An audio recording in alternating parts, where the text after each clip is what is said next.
Assalamualaikum warahmatullahi wabarakatuh. Saya Repaliana Indriani Surahman, NPM 2401601211105. Saya dari kelas Informatika 3B, Fakultas Teknologi Informasi, Universitas 11 April.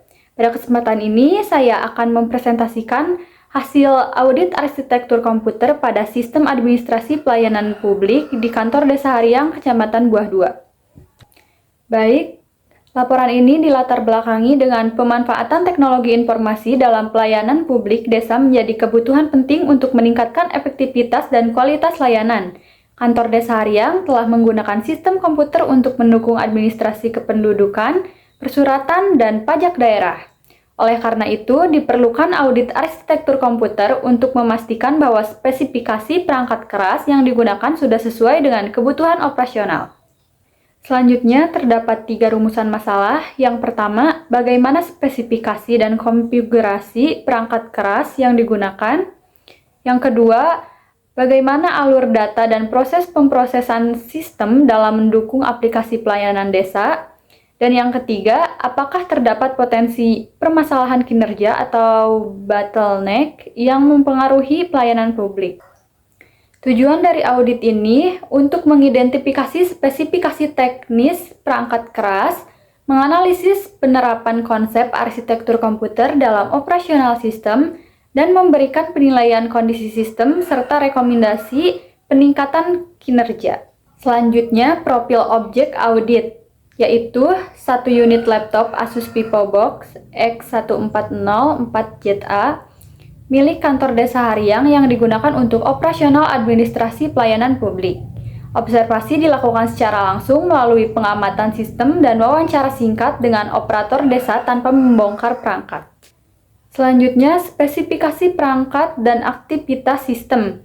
Untuk spesifikasinya, prosesor Intel Core i5-1235U generasi ke-12, RAM-nya 8GB dan SSD-nya 512 GB, dan untuk sistem operasinya menggunakan Windows 11. Sistem digunakan untuk administrasi kependudukan, pajak daerah, dan persuratan elektronik dengan kebutuhan multitasking yang menuntut koordinasi CPU, memori, dan penyimpanan agar tetap responsif.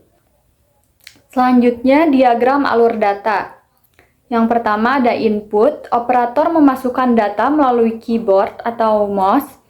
Selanjutnya, CPU menerima data melalui mekanisme interupsi, dan data diproses melalui fetch, decode, dan execute. Selanjutnya, RAM. Data disimpan sementara selama proses berlangsung. Selanjutnya, SSD. Data yang telah diproses disimpan secara permanen. Yang terakhir ada output. Output ini hasil pemrosesan ditampilkan ke monitor. Selanjutnya, untuk kesimpulannya, berdasarkan hasil observasi dan analisis, sistem komputer di kantor Desa Hariang memiliki spesifikasi perangkat keras yang memadai dan stabil untuk mendukung operasional administrasi pelayanan publik. Kinerja CPU dan media penyimpanan berada dalam kondisi optimal, sementara potensi keterbatasan kinerja terdapat pada kapasitas memori utama saat menjalankan beberapa aplikasi secara bersamaan. Secara keseluruhan, spesifikasi sistem dinilai efisien dan masih relevan untuk mendukung pelayanan publik.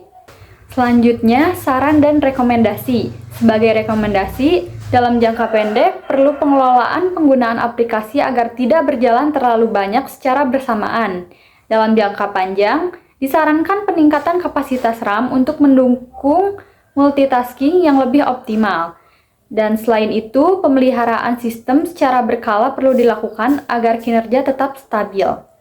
Untuk yang terakhir ada beberapa dokumentasi. Di sini ada dokumentasi perangkat output, dokumentasi di lokasi audit, dan objek auditnya. Sekian presentasi dari saya. Terima kasih. Wassalamualaikum warahmatullahi wabarakatuh.